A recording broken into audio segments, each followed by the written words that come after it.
Well, good afternoon, everyone, and welcome to today's professional development session on mobile apps for Canvas.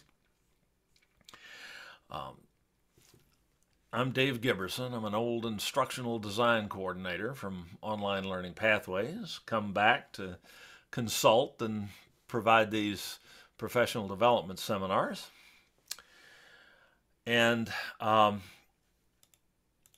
Canvas has our Canvas learning management system, where all of our asynchronous online courses are stored, where you may have Canvas course sites that you use um, as supplements to your classroom instruction or your synchronous online instruction through Zoom. And Canvas has some marvelous mobile apps associated with it that allow you and your students to access the Canvas learning management system from devices you carry around in your pocket, notably smartphones or perhaps tablets like iPads or Android tablets. But um, these mobile apps for Canvas are more capable, more powerful, easier to use, though not maybe not easy in the absolute sense, but better than the vast majority of mobile apps that give access to learning management systems that I've ever seen. The mobile apps, unlike the situation we used to have with Blackboard, where our students had to pay for the app in order to use the mobile app, these apps are completely free, available to anyone, and there are both Android and iOS Apple versions. You can get them from the appropriate app store, either the Apple App Store or on your iPhone or iPad, or the Google Play Store on your Android phone or your Android tablet. Um, Indeed, something I'll keep harping on today, whether we realize it or not, a lot of our students are accessing our Canvas course sites using their smartphones because that's all they've got. And in many cases, it'll be a relatively inexpensive Android smartphone because that's what they can afford and that's what they have. And that, is a little scary to have so many of our students accessing your Canvas content that way. But the good news is that these mobile apps are so good that it's practical for the students to take an asynchronous online course through Canvas and use a smartphone for almost everything they need to do. These apps have just gotten far, far more capable in the last few years than they ever were before. So there's good and bad news there.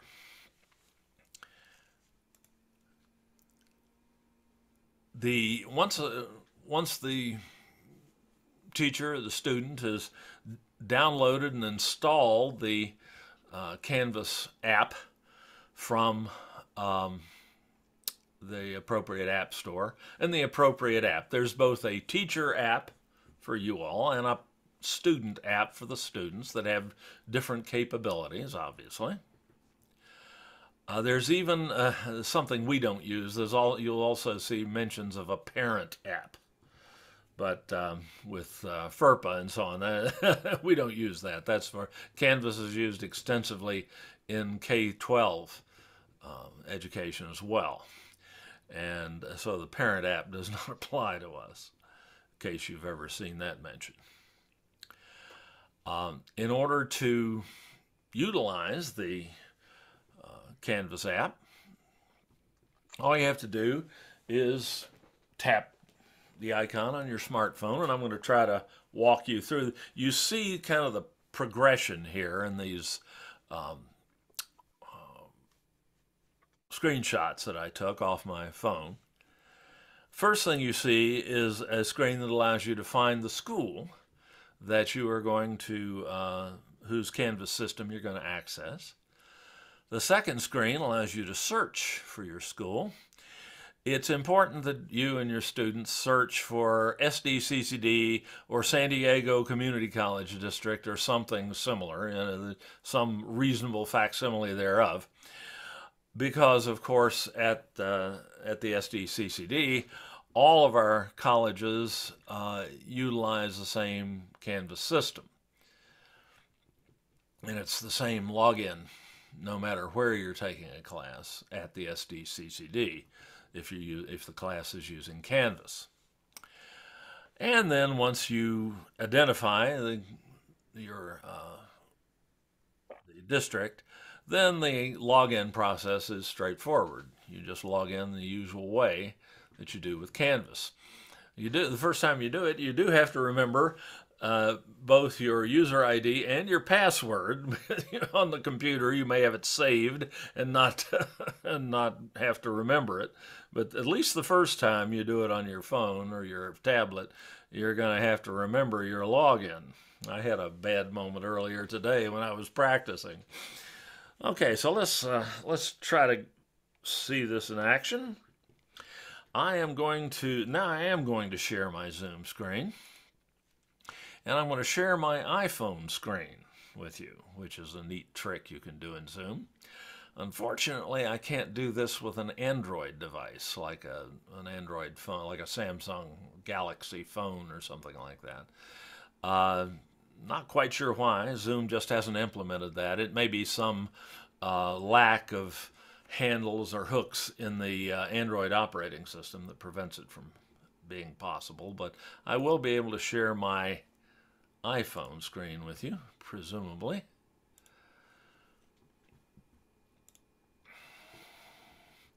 It's making me update a plugin. It does that periodically and never know when it's going to happen, so this will start in a moment.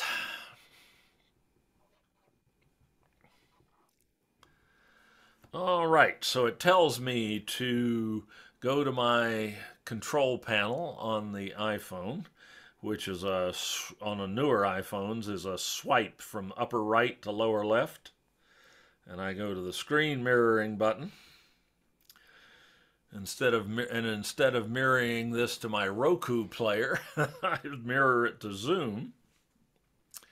And momentarily you will see my iPhone screen. I can get out. There's the control panel. The mirroring button is the white one with the pulsing rectangles in the second row, second from the left. I can't actually point. That's one drawback to sharing the iPhone screen rather than using a camera, but you get to see it a lot better this way. So I'll get out of that. And I've got my two, let's see, I don't know whether you're seeing that or not. Can you see my pointer there? Yes, student and teacher, yes. Oh, good, good. Uh, I've got the two Canvas apps on my home screen here. There's the student app, obviously, and there's the teacher app. I'm going to start with the teacher app because of the audience. I'll just tap that icon and you can see that happen. And it asks me to find my school. I tap the Find My School button and I start typing some reasonable facsimile of the San Diego Community College District's name, and there it is. It pops up. Then I tap where it says San Diego Community College District, and the login screen for our Canvas system, or a login screen for our Canvas system, comes up. My user ID is not 10 digits. I was like the first person put into the system when we got it, and I pick something simple. If I can count, there we go, 7 ones. And let's see.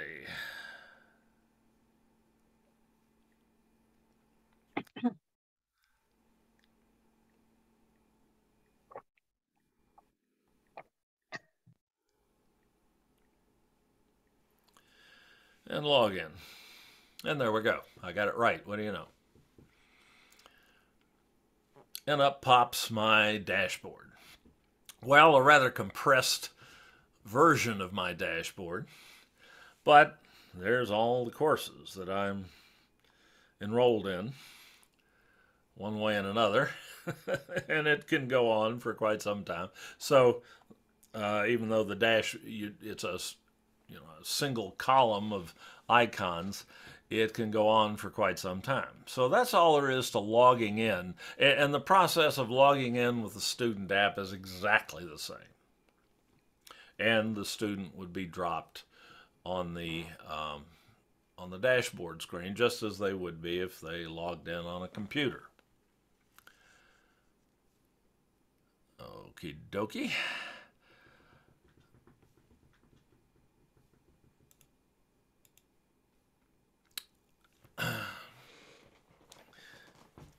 You probably can't see that display next to me. You're seeing the iPhone screen there. But there are a number of things that you can do with the teacher app. We'll cover it first since it's the one that's most directly of interest to you. But we're also going to go through the capabilities of the student app because I want you to see what your students can and can't do on the student app, and that may occasionally inform what you ask them to do, knowing that a significant number of them are having to access your Canvas course through their smartphones. Above all, what you can do on the teacher app is view content. Let's go into a course here. I think I'm going to be using this grading. Well, no, let's go into a full-fledged course here. This very first course on my dashboard, Learn to Screencast, is a running asynchronous flex course. And when I tap on the name of the tile, the rectangle for the course on my dashboard, I'm dropped into the course. And what I see right away is the course menu that's normally in blue down the left-hand side of the screen on the computer. Here it just shows up as a vertical list of tools. Announcements, modules, discussions, files, people. These are buttons that you normally see in your course menu. In a well-designed Canvas course, the vast majority of the content, if not all of it, is going to be under the modules link in the course menu. So to access the course content, I would tap on the word modules. You saw that change or go dark just a second as I tapped it. And here are my modules for that course. Hey, Dave, this is Dawn. I had a question. Donna, good. How come we can't see grades? We see, on the mine, I'm not seeing grades. I'm seeing everything else. You don't. That's one of the things you can't do. Oh, I'm sorry. Was I cutting ahead? No, that's a great question. You picked that up right away. I like that. Yeah. Doesn't mean you can't grade things. It just means that you can't really look at the grade book because it just wouldn't display properly on the screen.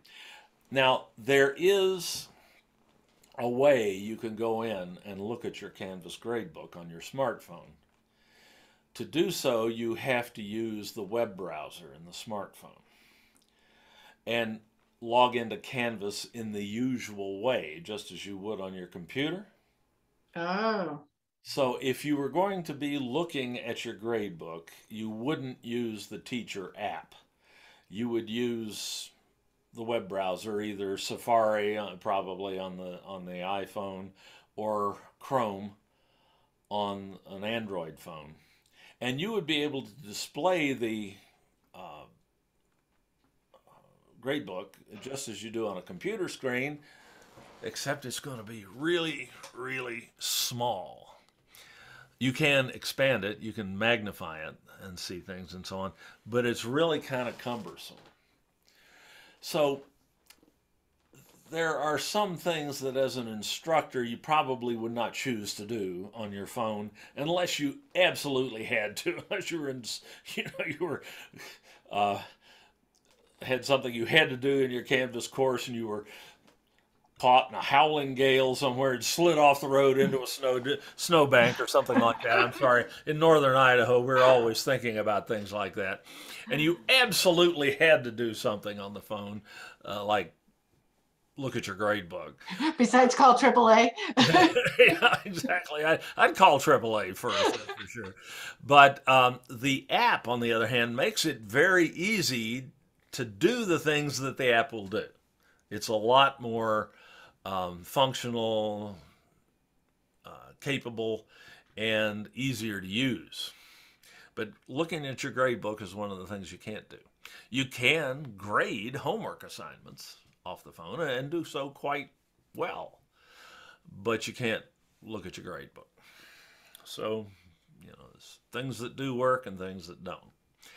To view any of this content, like the syllabus there, I could just tap on that, and there's my syllabus, such as it is and what there is of it. And it's formatted to display very well on the phone. Very easy to read. Good, well, depending on how you have your phone set up, it should be pretty easy to see. And of course, then I can always use the back button in the upper left up there to go back to the modules and look at another thing. Like here's the TechSmith Guide to Screencasting is a website that I can open in Safari, open in the phone's web browser. And it is set up to also be, as is Canvas, is set up to display adaptively, which means in this context to rearrange the way that the text and the graphics and everything else on this are displayed on the screen, to take into account that you're dealing with a phone screen instead of a computer screen. It has a completely different aspect ratio, the ratio of width to height, and is of course much smaller. But as you can see here, this content is very, very easy to view. And when I'm done, there's a done button in the upper left-hand corner. And I can go back again in the upper left-hand corner there to my modules, and I can keep looking at content. We'll see other things we can do here in a moment as well. Quizzes you can look at. I only happen to have one quiz in this course, but I can look at this syllabus quiz. I can see submissions. I can see the options I've chosen for this quiz, and I can even preview the quiz and take a look at it and see it as the students would.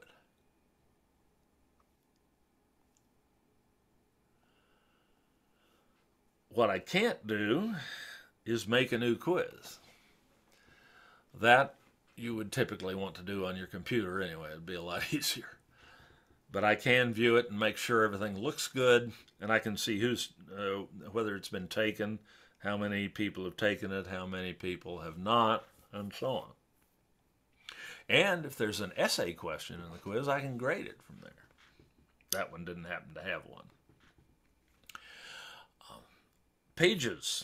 I can view the pages that I have, Canvas pages that I've created in this course. And I can see the list of them there, and then I can pull them up and grade them as well. Or I can pull them up and view them as well, excuse me. Though I cannot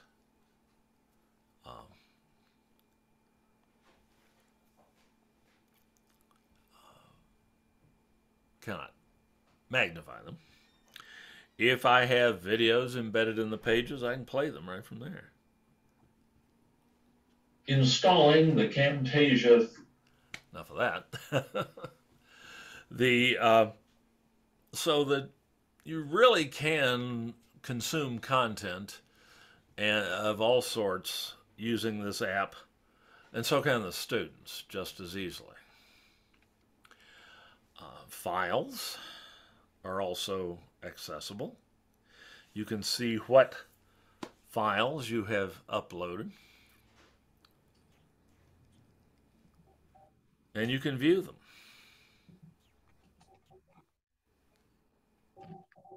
There's a little logo that was used.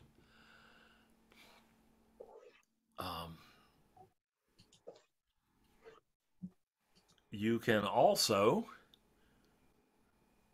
share those apps, or share those files, I should say, with other people using the share functions built into your phone. Like, this is the iPhone. If I wanted to email that page to myself,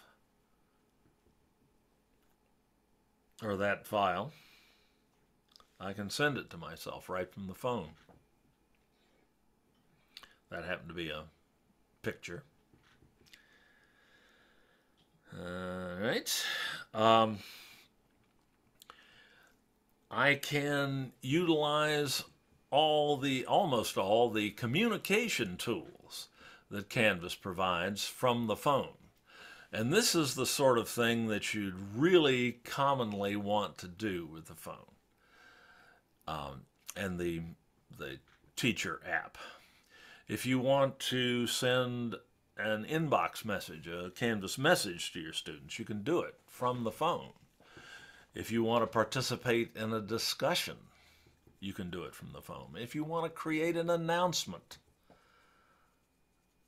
you can do it from the phone. For instance, if I wanted to create an announcement, I'd just tap the announcements link in the course menu, the top link there. And I get an add button in the upper right-hand corner of the screen, a plus sign. I tap that. I can give it a title.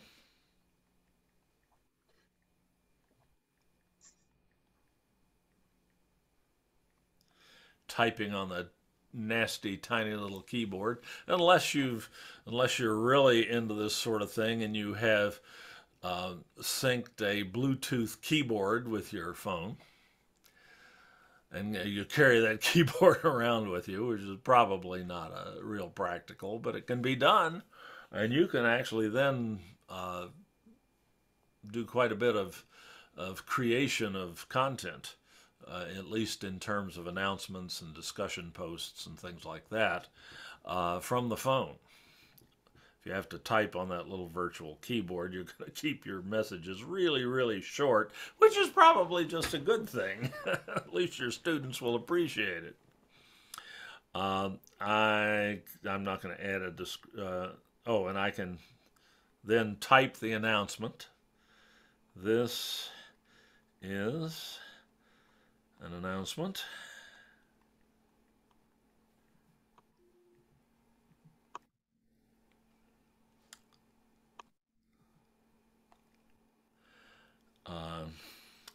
Created in the Canvas teacher app. Students, of course, can't create announcements in your course, so you don't have to worry about that. Teacher. Thank God for spell check. And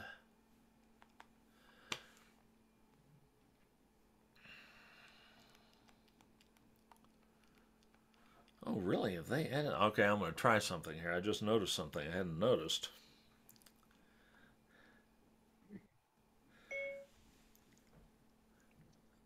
This is an addendum dictated using speech to text capability built into the Canvas Teacher app. Period. Oh, very cool. That's pretty cool. I honestly hadn't seen that before. I hadn't noticed that little, you see that microphone in the far lower right hand corner of the keyboard there? I had missed that. So, wow. And that, of course, is one heck of a lot more practical than having to type things out on that silly little virtual keyboard. I knew this capability and I was going to demonstrate this capability in the Word app a little later on, but gee, just happened to notice that here today. Okay, so we're great. So we can dictate an announcement or a discussion post or probably an inbox message, though I'm not sure about that, and send it off without a great deal of effort. And indeed, in some ways, it may be easier to do this than type it on the computer keyboard. All right, so when I'm done, there's a nice intuitive interface here with the word done in the upper right-hand corner. Tap that, and bingo, that announcement was just posted and is available to anybody who's enrolled in the course and they can access it by just tapping on the announcements link in the course menu. So that, in some ways, is easier to do than it would be on the computer. Discussions. I've got a question and answer discussion here. I'll take that one. Tapping on the discussions link in the course menu, of course, lists all of the discussion topics in the course. But I'll go to the screencasting Q&A. This explanation about what this is designed to be used for. Ask your questions here. And chances are one of your peers will answer the question before I ever get to it. To post here, I just reply. And add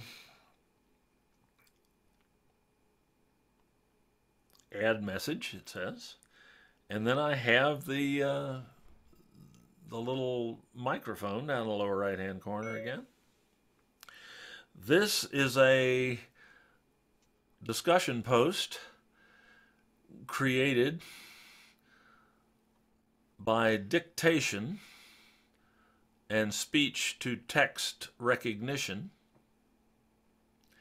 in the Canvas mobile teacher app. Period. Oop. Wow. And the thing is, as you can tell, is phenomenally accurate. So, you can sit down anywhere say you're waiting in line at McDonald's or something like that, and you just want to take care of a couple of discussion posts, answer a couple of questions, things like that. You can just rip this off exceptionally simply. And if you've got the phone in a proper mount and things like that, you can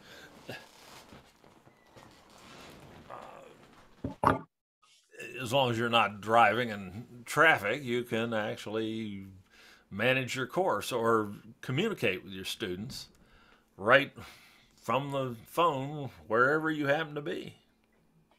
Yeah, very good, very good. I just downloaded it a little while ago, the teacher app, and I'm really impressed with it. Yeah, it's amazing what it can do, and we've just gotten started here. I'll go ahead and send that, and hopefully the people in the course will be interested in that as well. Ready? We've done announcement. We've posted a discussion. Your inbox is in the lower right-hand corner down there. A link to your inbox is in the lower right-hand corner. And I can read any of the messages that have been sent to me. And I can reply.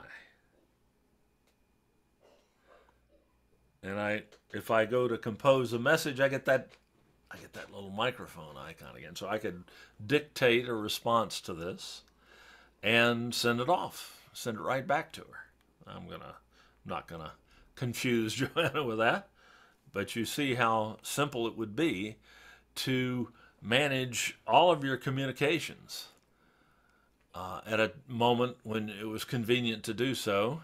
Even if you were in a situation where you couldn't dictate because of quiet area or something like that, you could still type short messages using the virtual keyboard and so on. So this is probably one of the things that's most useful about the Canvas Teacher app, is it allows you to keep in touch with your students in a convenient manner and wherever you happen to be, as long as you've got cell signal. Even cooler is you can not only view assignments, you go back to the course here, and go back and back to the, and I'm going to jump to another course here where I do have a test student's submission. Here we are, this Grading in Canvas Sandbox 2. I can go to assignments and it will show me what assignments I've made in here, and I can look at them. I can see who's submitted, or I can see that some have been submitted, some have been graded. If I have things that are not graded yet, I can grade them from here. But there's nothing waiting to be graded right now. But I had one here. This one, the Define Screencasting, in the middle of the screen there. There are 3 assignments waiting to be graded. If I tap on that one, and then tap the right arrow to the right of the submission summary there, I can see exactly who's submitted and who hasn't and who needs grading. If I tap on the Test Student 1 submission there it is. A little hard to see, but I can blow it up.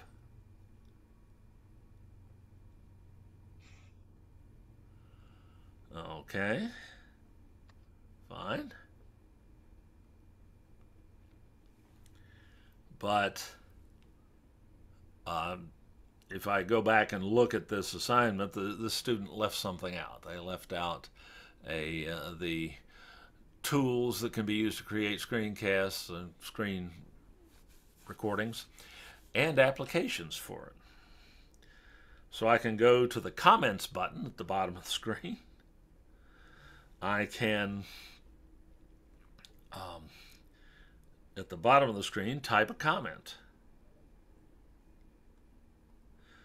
And there I've got that microphone again.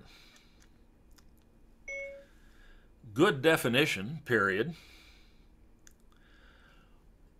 Looks like you missed the directions asking you to provide applications of screencasting and tools that can be used to make screencasts.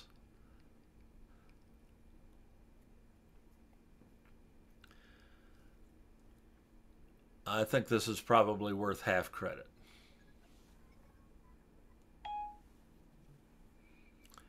Okay. And then I have a grades tab there just above the comment. And I just move the slider back and forth It's a 10-point question, so I'm going to give them half credit.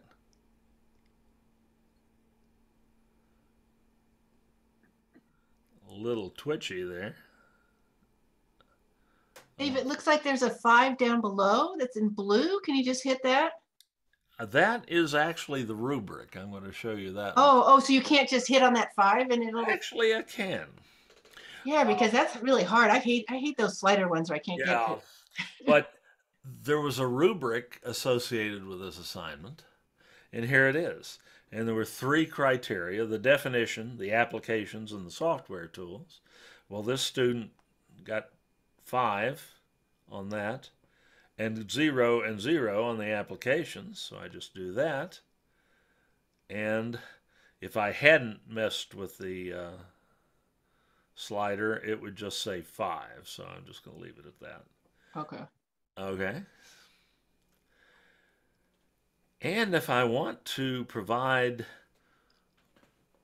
blue pencil type feedback, this app will even let you use the annotation tools that you normally find in the SpeedGrader. This is the mobile version of the SpeedGrader application in Canvas.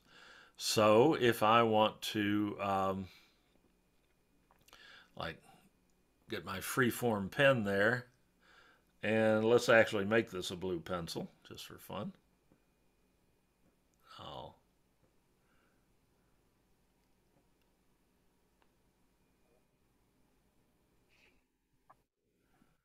draw something there that more or less supposed to be a circle or something, and I can put some text in there, and I can do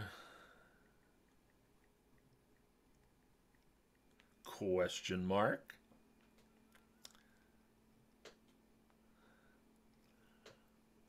and I can make that bigger. Oh, that's a little harder to do on the, yeah. And I could add tools there as well and so on. But I can make all sorts of comments. Most of the things I can do with the SpeedGrader on a computer, I can do here. And when I'm done, I just tap done, and I just graded that that submission without being anywhere near my computer. Well, I'm not needing to be anywhere near my computer. So there's considerable capability here in the app. You can't develop a course within the app. You can't add content. You can't add modules and things like that. That would be way too cumbersome to want to ever do that. That's what your computer is for. But and most of us are going to have computers, unlike some of the students. But there are so many things that you can do in the terms of day-to-day management of the course that you can do on the go. When you're not at your computer, or it's not convenient to be at your computer, you may be sitting in front of your TV watching whatever, and grading at the same time. Yeah, we've all done it once or twice without having a stack of paper and a desk in front of you, just your phone. Grade during the commercials. So, considerable capability in the Canvas Teacher app. Any questions or any more questions about that? Some good ones already about things you can and can't do in the app, or whether you might want to or whatever. Thank you, Dave. I have to go to a business department meeting, but so I'm going to log off early. But that was great. My sympathy. Bless your heart. Yeah, I know. So, but okay. Thank you so much. I'll see you later. All righty. Thanks for coming. Okay. Bye.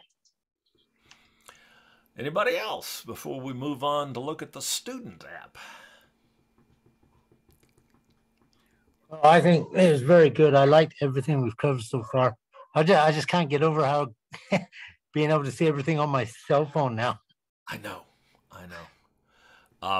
And these apps get more capable all the time. There's more and more most definitely. Yep. And more, of course, that just sucks us in, and there's more. We spend more and more time on our phones and so on.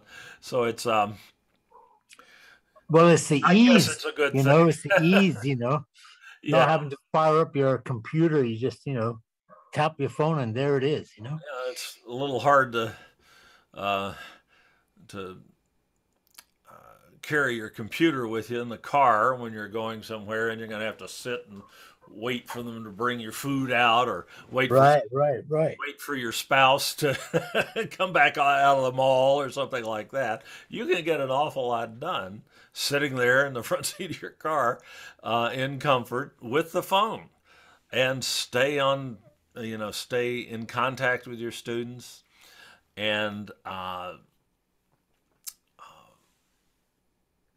make corrections, make grade. Yeah, keep an eye on what's going on. You just keep your finger on the pulse, which is a critical part of student success in online, particularly asynchronous online courses, where they're primarily interacting with Canvas Right, on their right. own time, as opposed to interacting with you in real time on a Zoom meeting. This can really keep you in front of them, and in their thoughts, and they know that you care, and that you're actively involved, and that makes such a huge difference to retention in Yeah, absolutely. asynchronous Yeah. online courses. That's why, apart from the Canvas platform, I do live lecture just for that purpose.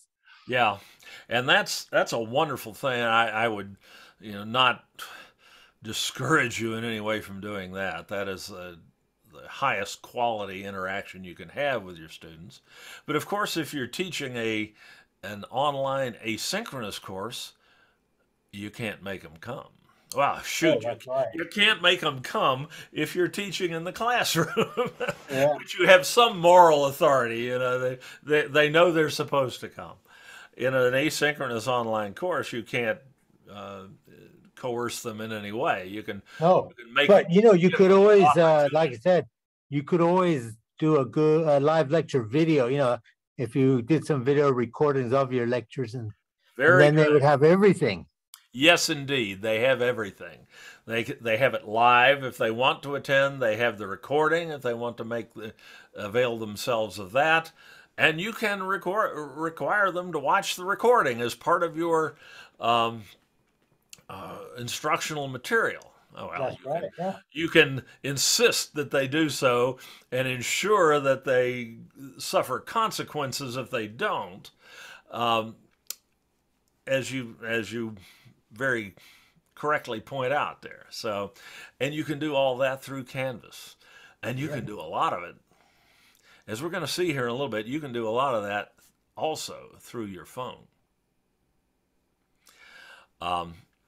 The phone, of course, is a marvelous media production device, and you can upload media you can share media in your course using your phone.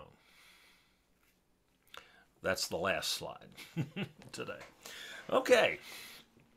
All right, I'm going to, greatly daring, I'm going to dump out of the iPhone share here, because this is not just something that can be done on your iPhone or on an Apple device. Android devices work quite well, except that mine has gone to sleep over here while I was blathering on. Let me wake it back up.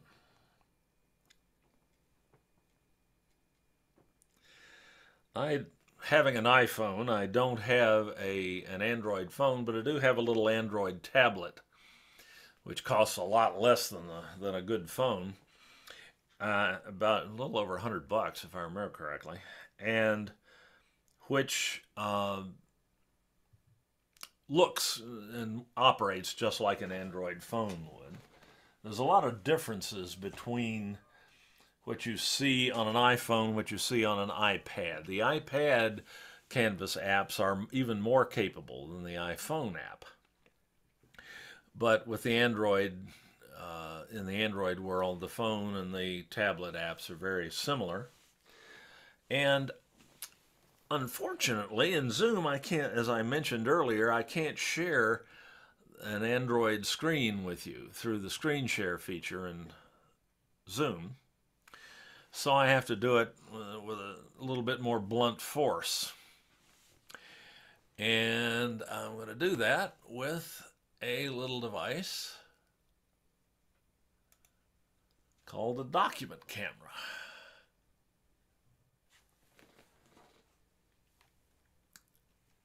Okay, let's see if I can show you that.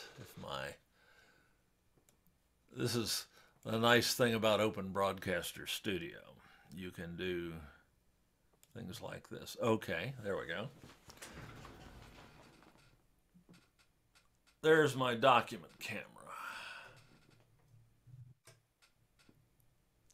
An IPEVO entry-level document camera, costs about $110. And a little camera on a articulated stand pointing down at a piece of paper or an object, or in this case, an Android tablet. So that's how this is happening. This is a terrific adjunct to Zoom class presentations because you can use it, in effect, to replace your classroom whiteboard by just putting a piece of paper under it. And let me switch back to the document camera. So you can draw on that and draw pictures and diagrams and mathematical notation and things like that live.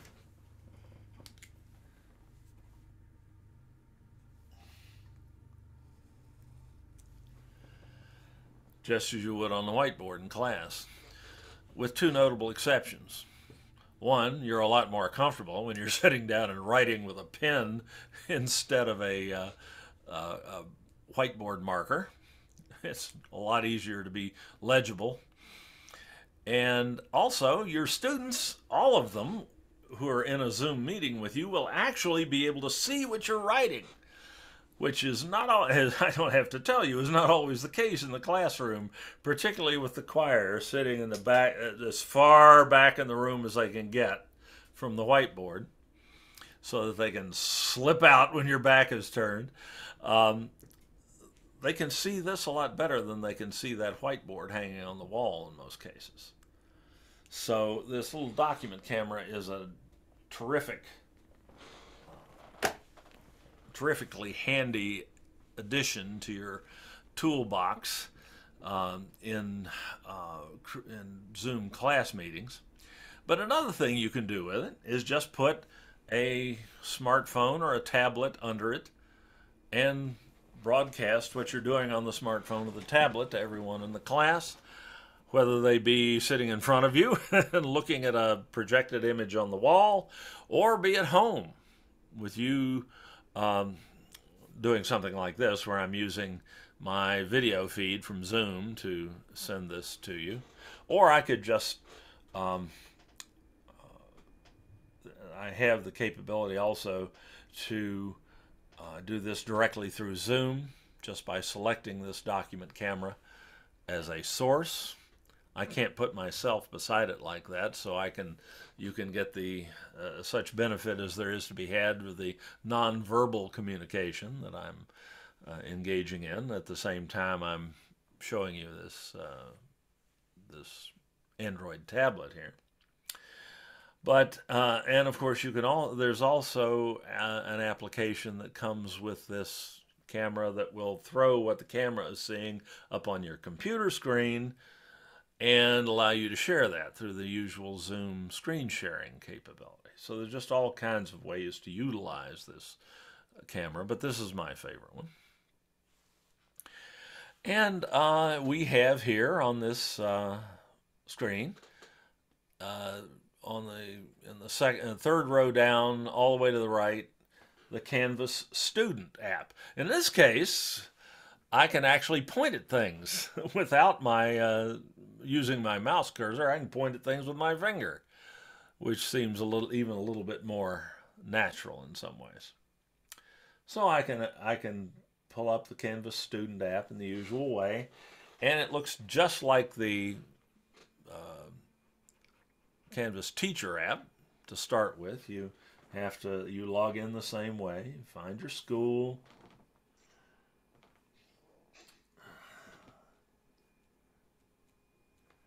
type in some portion of the name, tap on it, and log in. And I'm going to log in as a test student here, an actual student account that we use for testing.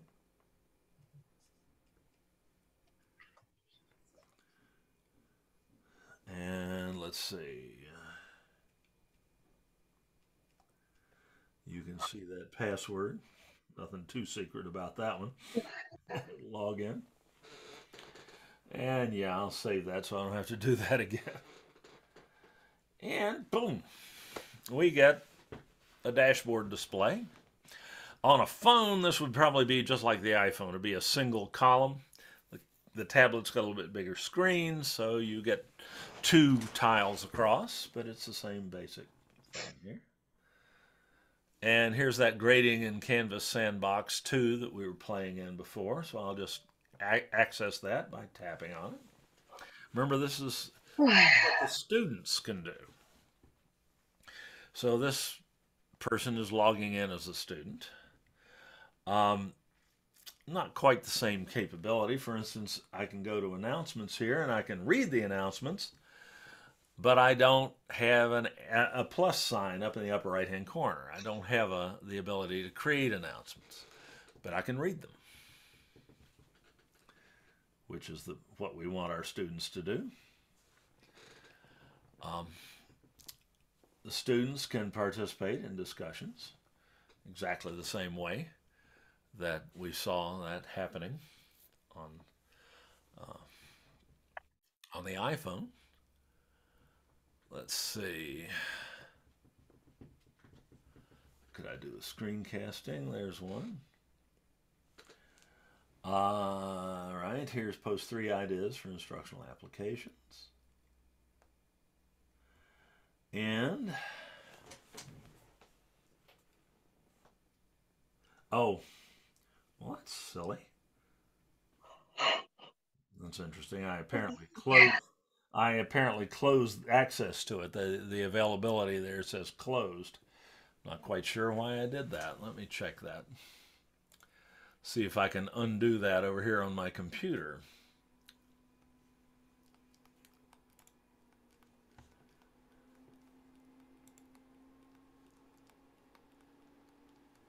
Oh, I see what I did.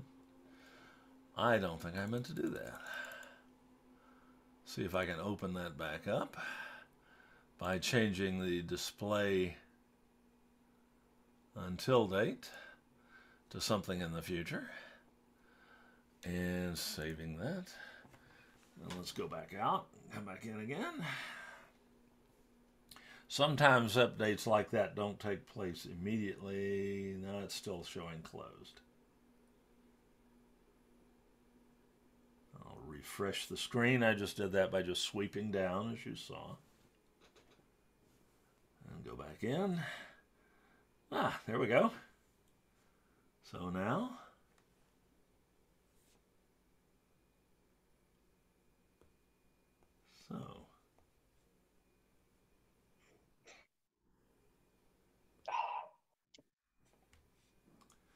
I'm still not getting. I still haven't quite. It still haven't quite updated. I'm not getting the reply button, but students can, of course, participate in active discussions, just as you saw me do as an instructor in the teacher app. So they have complete access to their discussions. The students do have the grades tool here, and they can go in and look at the grades for their assignments. This student doesn't happen to have any right now, but it is possible for the students to check their grades in the app. That's something they typically use it for. They can view pages and files as well that have been published, but they're probably not going to do that. And they would only have those options in the course menu if you allowed those options to display to students in your Canvas course on your computer. So more likely they're going to access everything through the Modules button.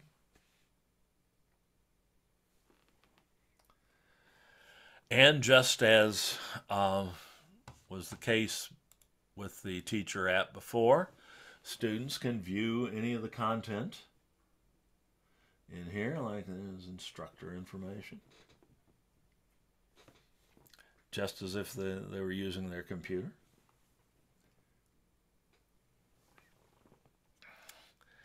They can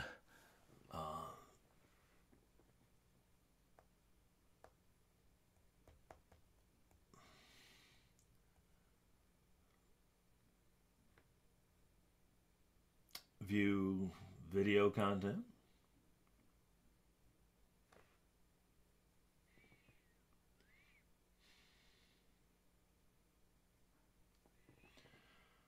Not quite sure what happened there.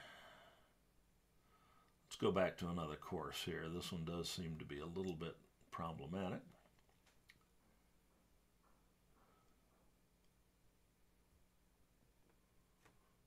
Go to the modules in another course.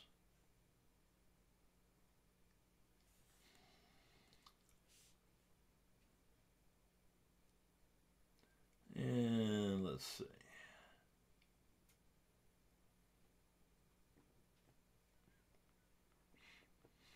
There's a YouTube video, which they can watch right from the app.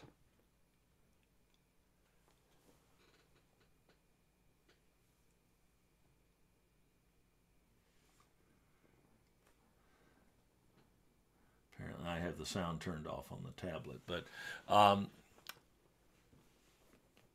pretty much anything that they could view on their computer, they can view in the way of content. They can view on the Android phone or tablet. They can go back and back again and go to the master menu, the hamburger up here, and they can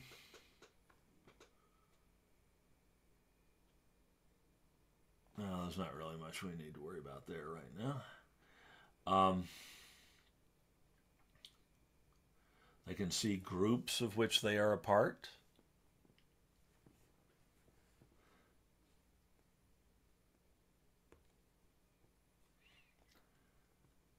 We've already seen they can view grades. They can take quizzes.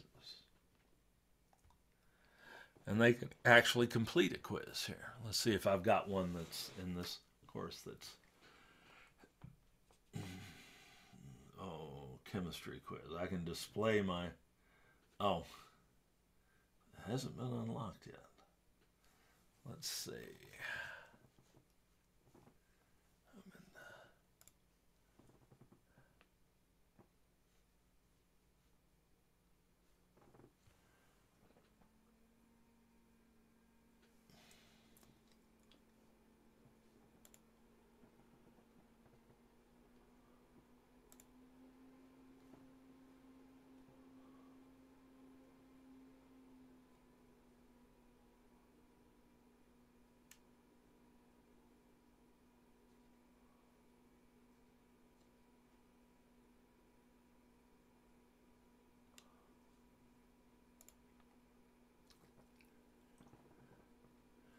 Sorry, just making sure something is visible here.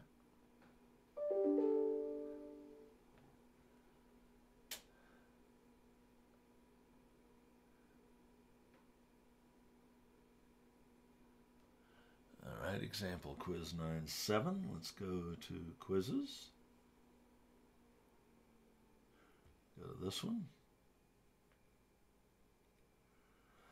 I see as a student, I see the due date, if there is one, how many points it's worth, how many questions there are, the time limit is, and then number of allowed attempts.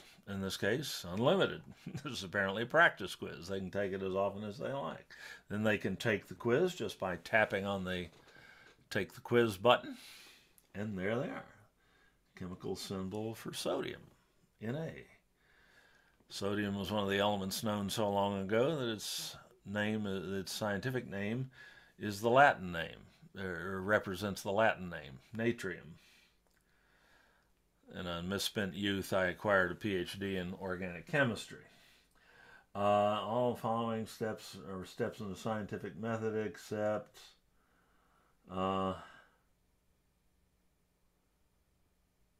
discarding data is consistent with the hypothesis. Reminds me of a laboratory colleague of mine erasing out inconvenient peaks in a spectrum that he was about to submit to his major professor to justify his PhD. Oh well. There's the real world and there's the ideal world, and so on. I can just go through and answer these. I can go to the bottom and submit the quiz. Yes, I know I didn't answer a bunch of it. I don't want to take time. And boom. And the quiz is submitted. The student is able to participate in the class even if they're limited to using their smartphone or their tablet.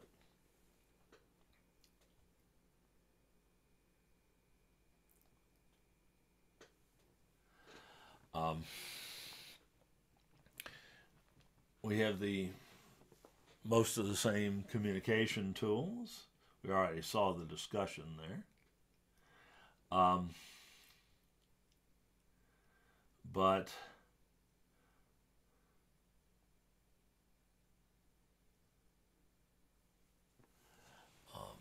So the student is able to participate fully in the course. They can even submit assignments. Now this is going to get a little sticky, but we'll give it a shot. I'm going to go to that grading sandbox that we were playing with a little while ago. I'm in here as a test student, and I can go to the modules, and I can find a homework assignment. This one will do right here, define screencasting. Okay, so I have the assignment here. I have the due date, no due date in this case. Submission types available, file upload or text entry. I've got a rubric. No submissions, but I can look at the rubric, and there's the rubric, or at least the mobile version of the rubric. There are three things they're asked to do, as we saw a moment ago with this same assignment. They have to define screencasting, list 3 applications and 2 software tools, and they see what each of that is worth before they have to start submitting the assignment. At this point, a student would, of course, would back out of this and go and create the document or choose to type it in live, but it's always safer for students to create a document offline and upload that to a Canvas announcement or an assignment rather than typing the answer in a text box live in Canvas. That's because Canvas, like any other web-based content system where you actually create content online by typing stuff in or inserting videos or images or whatever, operate on an activity monitor basis. That is, if a student sits there and looks at the question and starts the submission process and is going to type out the answer live into a text box on Canvas, and if they sit there and they look at the question, they look at the question, little beads of blood break out on their foreheads. Canvas, after a certain period, and it's hard to predict exactly how long that period will be, will assume that they just closed their computer and walked away, or turned off their phone and walked away, and it will clear that session so that these active sessions don't build up and eventually bring the learning management system to its knees. It's called trash collection in the programming parlance. And it happens all too often that students will be so slow in answering a question, particularly if it's a fairly extensive answer thing that they have to work out, that they will then start typing without knowing that the system has terminated that process. And it'll still allow them to type the answer into the text box on the screen, but while they're typing, those characters are not actually going to Canvas. They're cached or stored on the local device until the student hits submit when they're done. And if the process is cleared, the screen clears and nothing ever goes through. And the student may or may not get an error message indicating that, oh, you just spent 15, 20 minutes typing stuff in and hit submit, and I just threw it away. So that does not improve students' attitude or their likelihood of success. So it's generally safer for them to create anything other than just very minimal writing assignments, just a sentence or two, as a file offline, and then upload that file to the assignment. And that's quite possible here. It's very possible on a mobile device, because applications to create documents on mobile devices are typically free. Microsoft Word on Android and iOS devices, iPhone devices and iPads, is a free application. They don't have to pay for it, neither do you. If I just swipe up there and look, I should be able to find my Microsoft apps there in the center of the top row. And here's Microsoft Office that I downloaded and installed for free. This is a fairly slow tablet. I apologize for that, but I think I mentioned the things cost about just a hair over $100, which is about 1/10, less than 1/10 of what that iPhone I was using a minute ago cost. So this is something that even a student who couldn't afford an Android phone might be able to afford an Android tablet. Decent Android phones typically run anywhere from $200 to $1,000. This little tablet can be had for a tiny fraction of that. So it's the kind of thing a student might well use. So now let's add a I got to get this a little further up here. I need that add thing at the bottom of the screen there. There we go. Click that add button and I can create a new document. Let's see. No, I don't want to do PDFs. Let's go back home here. I don't want to do add. Word document. And I'll dictate. I don't want to type on this funky little keyboard. I'll dictate. So start off with brings up Word. Not real rapidly, but it does. Working on it now.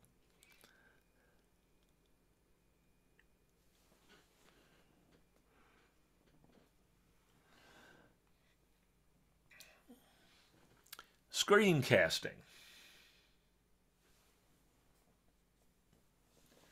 Period.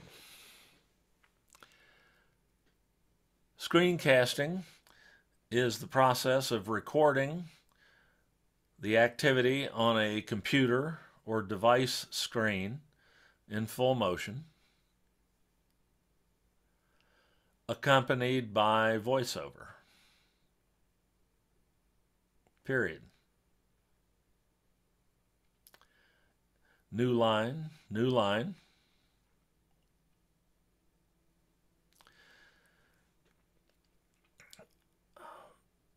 Typical instructional applications of screencasting include PowerPoint narrations, comma, software tutorials, comma, and student feedback videos, period. New line, new line.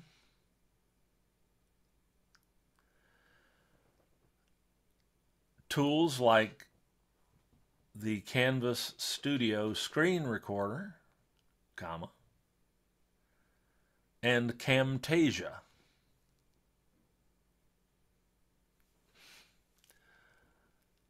Are typically used to create screencasts. Period. Okay, I can turn off the microphone there. That's a heck of a lot faster than I could type it on one of these little virtual keyboards, and it even got a nonsense word, Camtasia, which is a video creation and editing application that I've been using for 20 some years. I know some of the people who worked on the project at TechSmith, and I still don't know what the word means. They won't say. But it's a made-up word, and it put a space in it. Richard, yes, New Line works on iOS, on the iOS dictation app as well.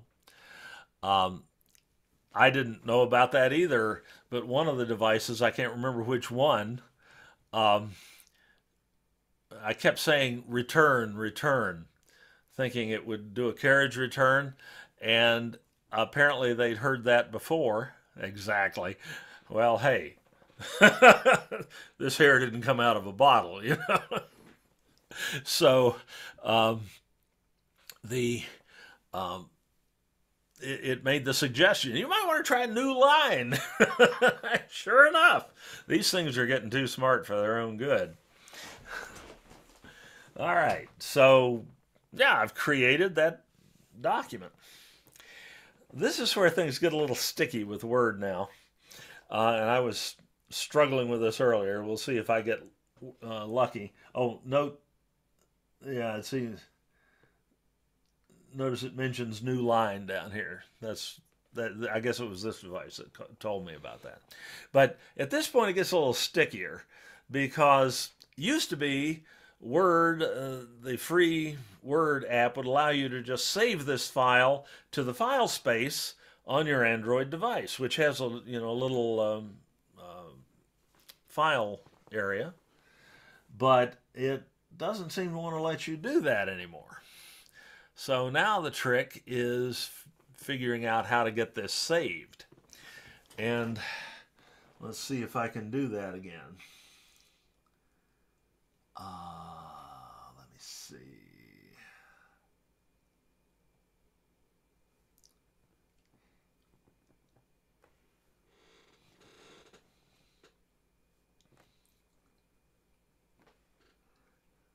This doesn't look like what I saw before either. Here we go, up here. In the upper right here. Tap the little menu button there. And here's Save As. Down at the bottom. So Save As. Okay. Oh, it says it's going to let me save this to this device. Let's see if it actually does this time.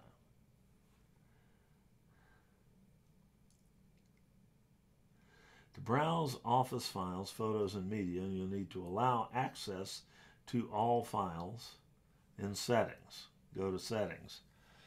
Oh boy, okay. I'll follow the rabbit. Allow access to all files. Turn it on. Okay. Now the question becomes, can I get back to my document?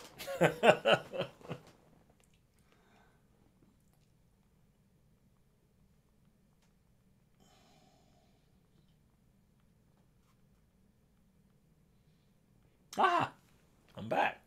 All right, let's try that again. Save as. This device in the Documents folder. This looks promising. And down at the bottom of the screen, which you can't see right now, I have a box which will allow me to type the name of the document. All right, I'll just clear that and type. Just tap in the box. We'll call this screencasting.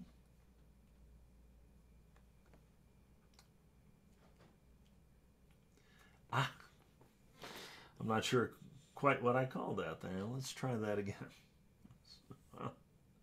Save as. Try that again. I don't type much better on this than I do on a regular keyboard. S-C-R-E-E-N.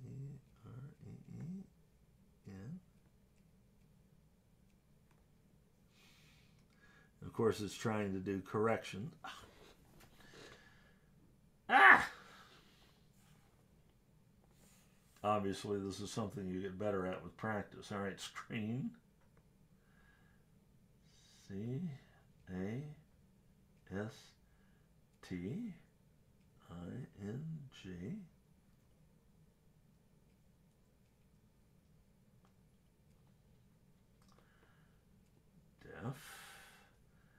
Definition. Not sure if it's it's probably me, but all right, we'll take that. Done, and that saved it. So the student is able to create this document, and now I can go back to my student app, which is still running. I can go back to my home position in Android with the little circle at the bottom of the three icons at the bottom. I just barely know how to use Android. Find my Canvas student app. It should still be running. Yep, there's the assignment waiting for me. I can now tap Submit Assignment. I'm going to do a file upload.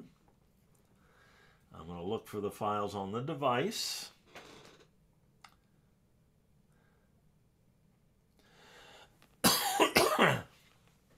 And there it is. That's what I ended up calling it by accident. Tap that one. That selects the file.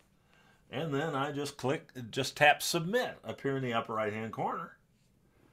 And it's uploading it. And when it finishes, the student gets the graffiti, or the confetti, excuse me. And the assignment's been submitted. And you can now you as the instructor can go in through the teacher app and grade it, or grade it on the computer, or whatever. It's in the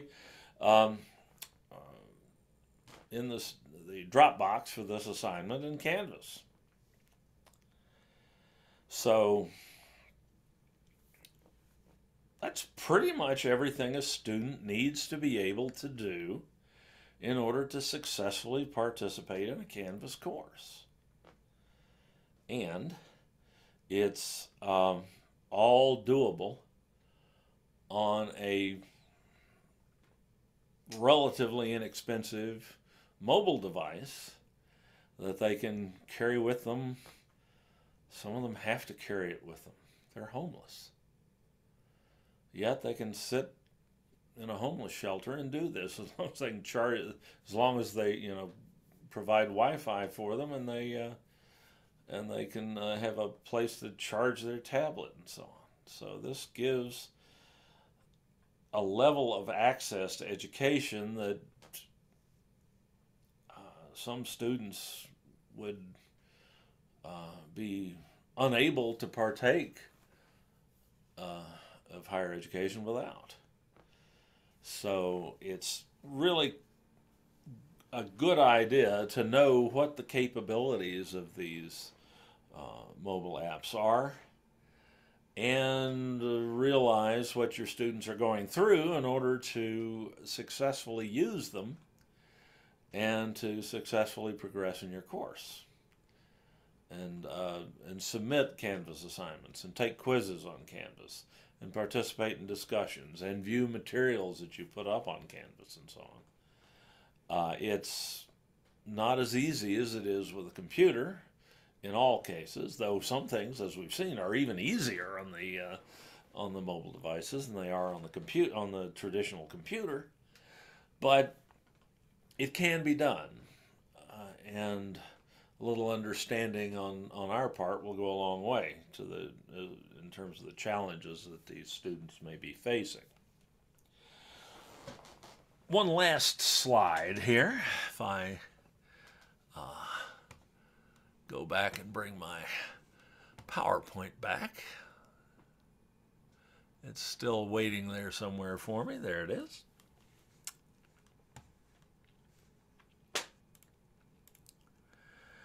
You can even utilize Canvas Studio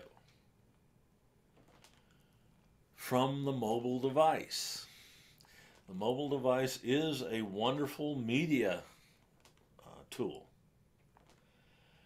And you can record media using your mobile device. You can upload it to your Canvas Studio library, which all Canvas users have access to. Faculty and students have access to Canvas Studio, which is the video repository, hosting service, and creation tool that's tightly integrated with our Canvas learning management system. Anybody who has an account on Canvas also has full access to Canvas Studio and can use it to create media or to share media with others, including sharing media with Canvas assignments. A very useful type of Canvas assignment that you can present to your students is one that requires them to create a video of any of a variety of types of video, screencasting like we've been talking about, or just motion video that is recorded from whatever their webcam or their portable device cameras can see, and then be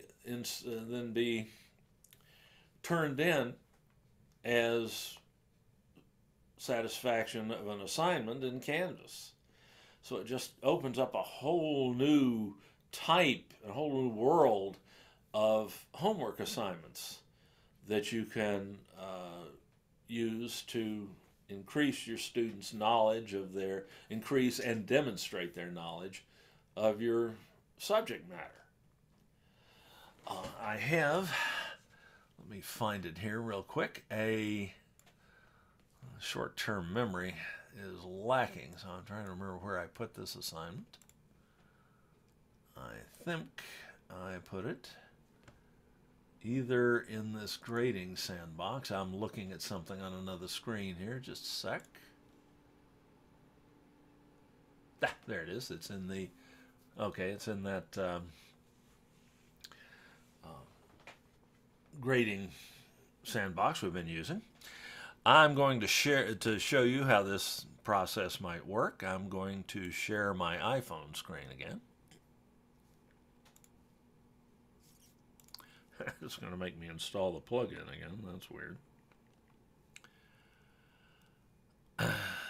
Okay. Now I'm going to start my screen mirroring on my iPhone using directions that I'm seeing that you're not on the screen. And here I am back in that sandbox course. And I'm just going to go straight to the assignments tool here to find this Canvas Studio assignment right there. Tap on that.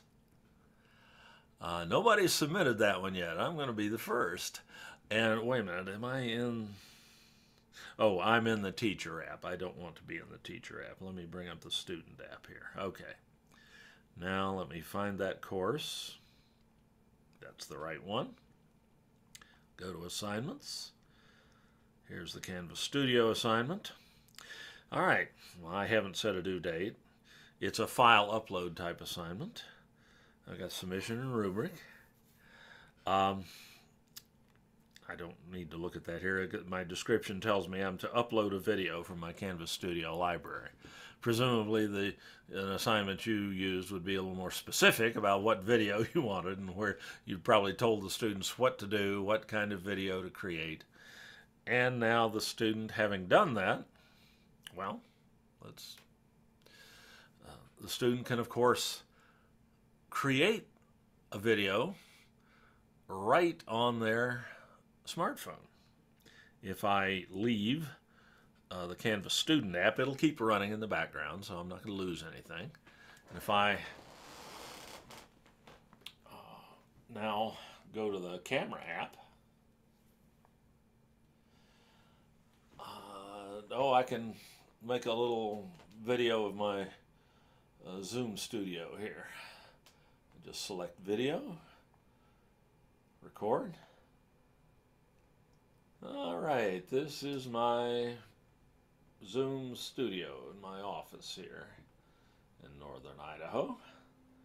That allows me to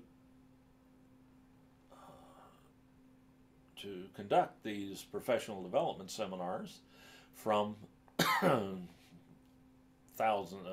1,600 miles away, just about as effectively as I could do it as if I were there. There's my document camera. We looked at that again, or looked at that a moment ago. I've got 4 screens that really come in handy when I'm doing this, but 2 is a wonderful thing to have, and some other toys and doodads. So this is what I did on my Christmas vacation.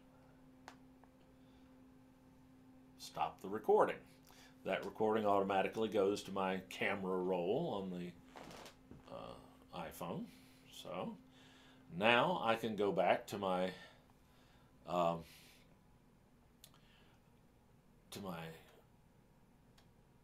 student app.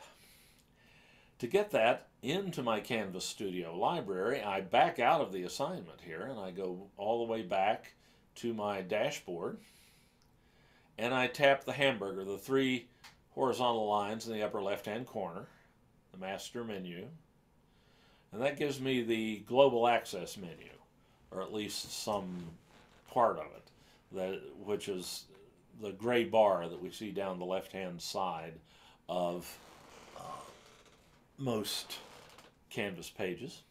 And one of the entries in that menu is Studio, which is my Canvas Studio library. So I just tap that and I gain access to my Canvas Studio library. And students, of course, need a little explanation on this interface. It used to be a little bit more intuitive. I hate to say they've updated it recently. I had to relearn it today for this class. There's a menu in the button in the near the upper right-hand corner of the screen here. The 3 vertical dots always denotes a menu. So if I tap on that, I get an option to upload a video from my device, which I can select. And I'm going to take it from my, I could record the video right now if I wanted to, but I'll just go to the photo library, which is where I put it, And there it is in the upper left-hand corner is the most recent video I took. I tap that one. I see the video. And if it looks right, I choose it in the lower right-hand corner here. That looks like the one I want. That does. It compresses the video so it'll upload faster.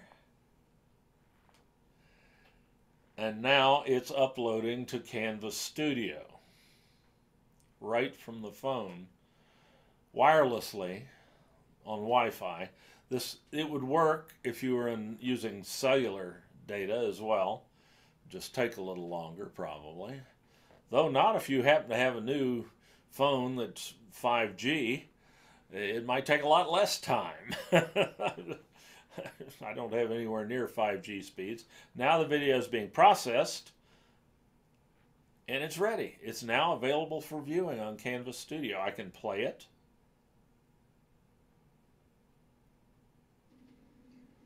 All right, this is my Zoom.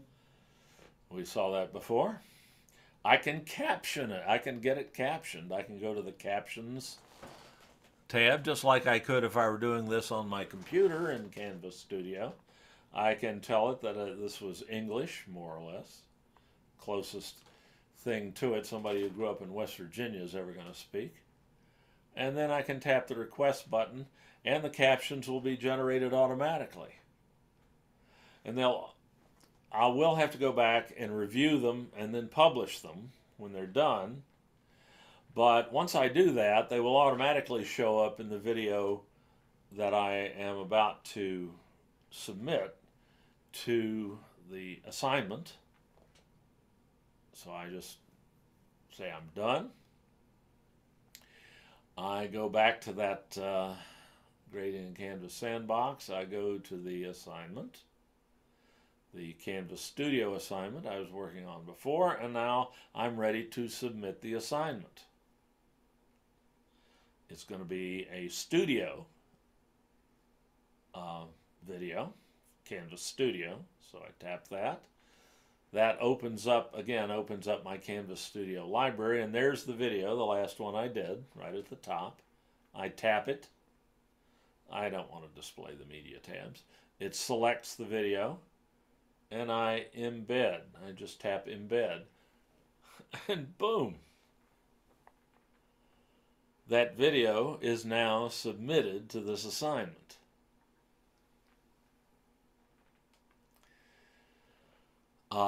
It's now waiting to be graded, it says. If I go now to my teacher app and go to this same course, Grading in Sandbox 2, go to the assignments, go to the Canvas Studio assignment, notice there's one that needs grading. This stuff just works on these little bitty handheld devices. So I tap that. Then I just tap the right arrowhead here. And all this takes a little getting used to. And there's Test 1 student has submitted this assignment. He's submitted a video to this assignment. So click there, tap there, and wait. And there's the video. Anybody know Clarke's first law of technology? Named after Arthur Clarke, famous science fiction author and engineer, the guy who suggested the possibility of global communication through geosynchronous communication satellites. Pretty swift dude. Anybody know what Clarke's first law says? A hint, one of the words in it is magic. Clarke's first law states that any sufficiently advanced technology is indistinguishable from magic. And this pretty much qualifies. I think this fits the postulates of Clarke's first law, because here's this video that I can now play. All right, this is my... That's been submitted by a student. I can select a grade. Looks pretty good to me. I can make comments right on the smartphone.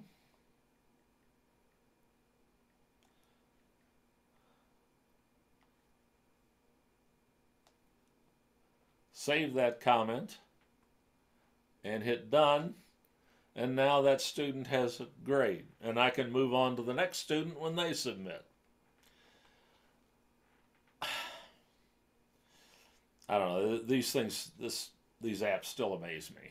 I can't believe that something that's free, well, the phone's not free, but the app is, and their access to Canvas is free, though somebody paying for it. And all of this is possible from a device that they can hold in their hands. So that's pretty much my my trip through the Canvas teacher and student apps. We do have tutorials for the students and for the faculty on our on-demand tutorial site that deal with the Canvas mobile apps. Though I see, having prepped for this seminar today, that I need to update some of those because the interfaces have changed since I made those videos a couple of years ago. So I'm going to have to go, and I'm jotting that down right now to go back and update some of those, but the basics are still the same. So that's pretty much what I had to share with you today. Let me kill my screen share and come back. That's the end of my PowerPoint presentation. Hop back here to the beginning. And let me ask you if you have any questions that you haven't already asked. There have been some great ones so far. But let me see. I have a question. Great. Okay, so what are some of the things that students might say I can't do on the app in your class? Yeah, good question.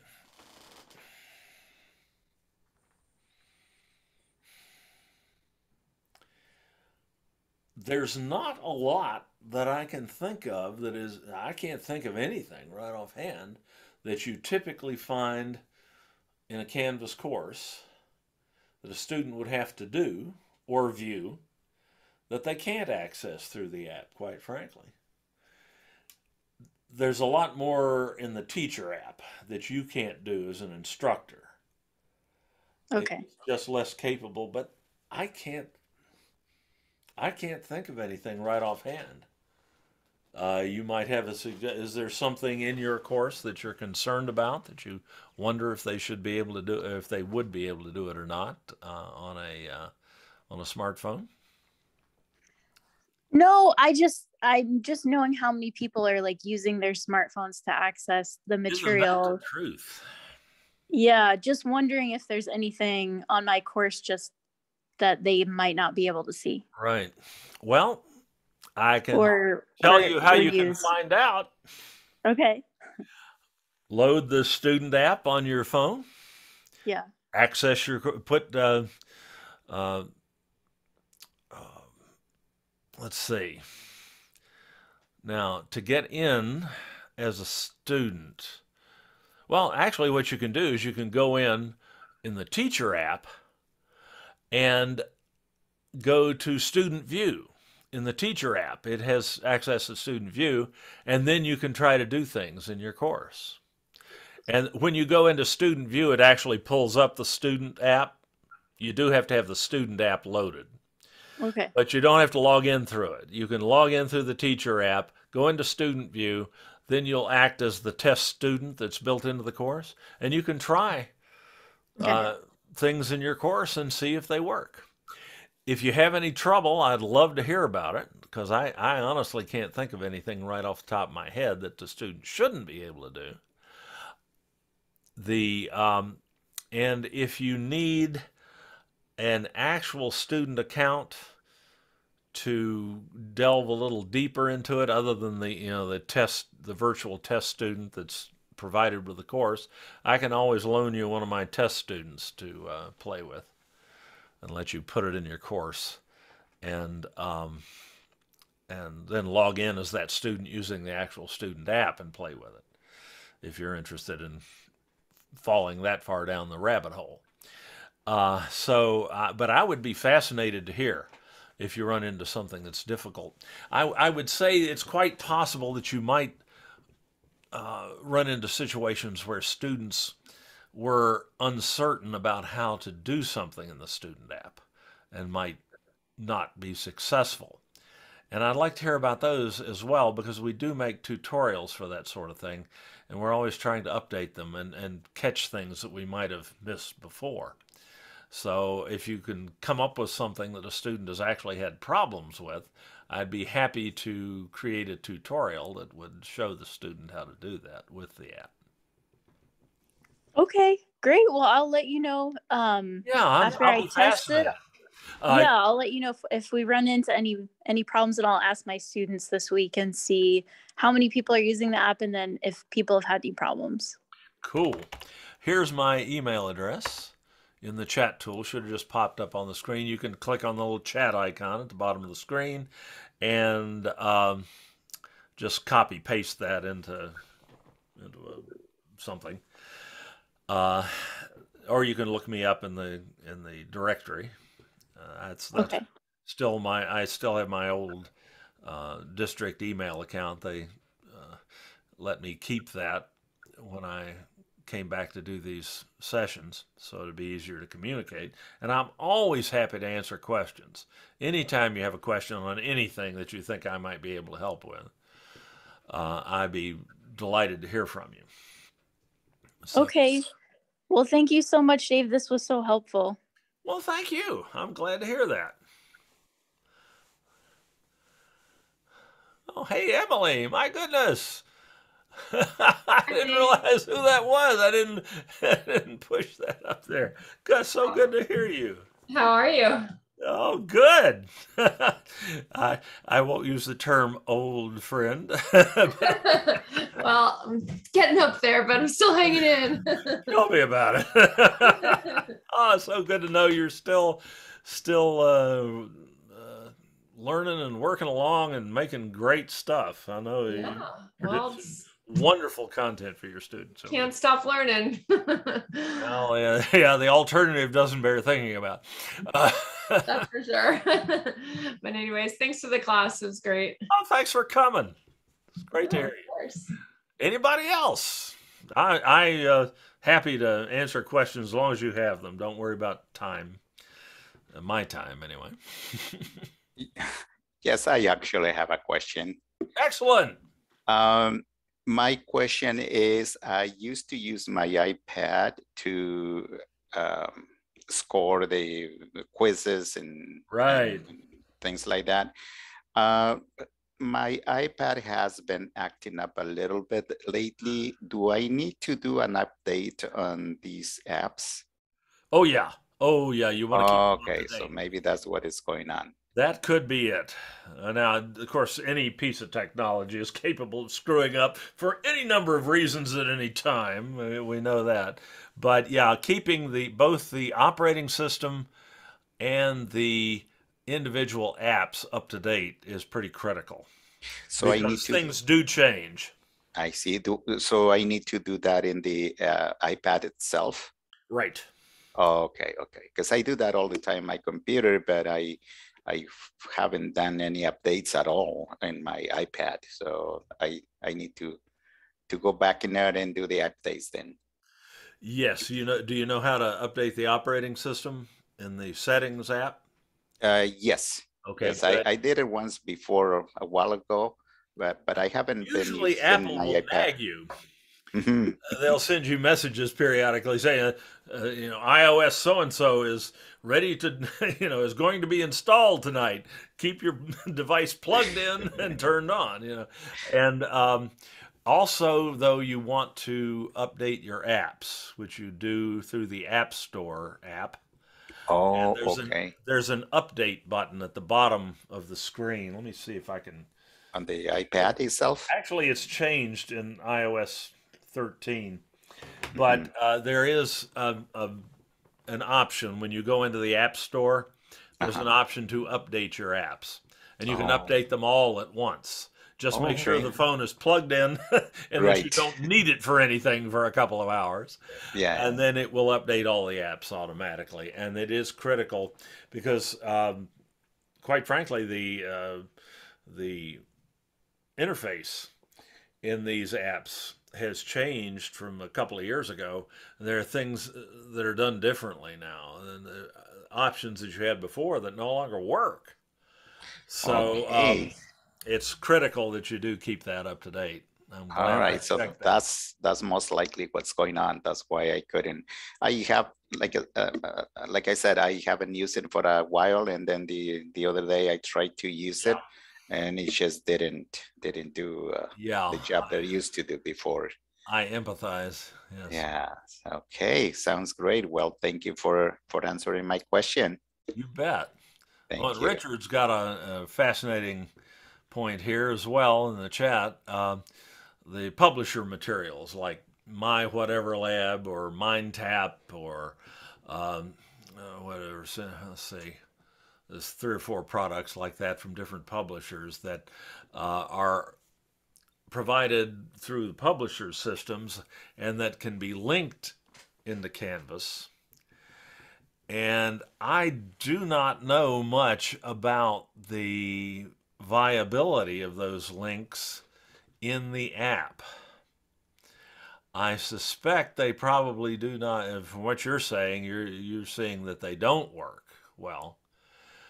And that's a situation where probably the student would have to use the web browser on the portable device to access Canvas rather than the app. And that is always an option, particularly with the more modern phones, the more recent phones, more powerful ones, or the iPad, certainly. You can access Canvas just like you do on your computer through a web browser. And in that case, you'll have access to more of the interface or more things than you can do through the app. Whether that would also work with links from My Math Lab or something like that, I'm not sure. I'd love to hear your experiences with that. And right, and there's some things, some subject matter like computer programming that do require them to have a computer.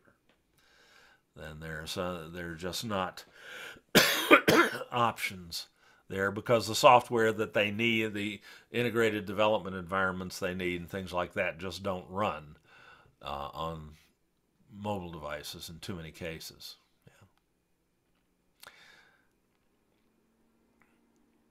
Yeah. And it's it is, even if you can devise workarounds for it, it can get to be so complicated that the student is better served with a real computer. Absolutely. It's remarkable what they can do with the apps, but they can't always do everything necessary in all courses. That's a very good point. Emily, struggle with students that are on tablets and phones. Coding, yeah, again, coding is something that, though there may be other apps for that. That's fascinating. Coder on the tablet. Emily, on the iPad or on an Android tablet? I'm using it on an iPad. iPad.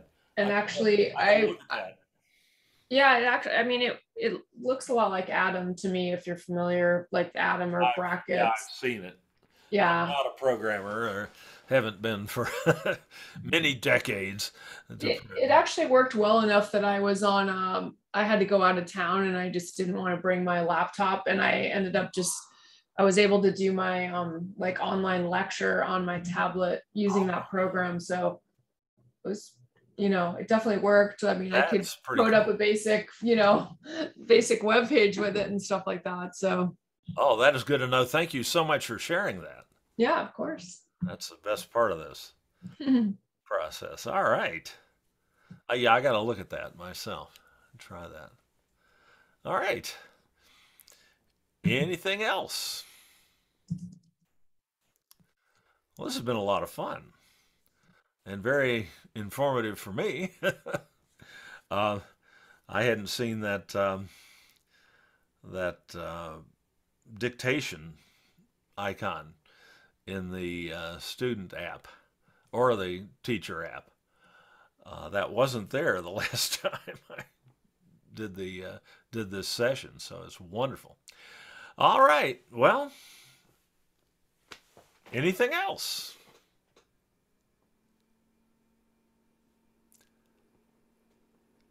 Thanks again for coming. Oh, thank you. And I'll have the recording online. If there's anything you'd like to go back and look at or share with your colleagues or whatever, I'll have it online hopefully sometime this week. So hope to see you again soon. Take care.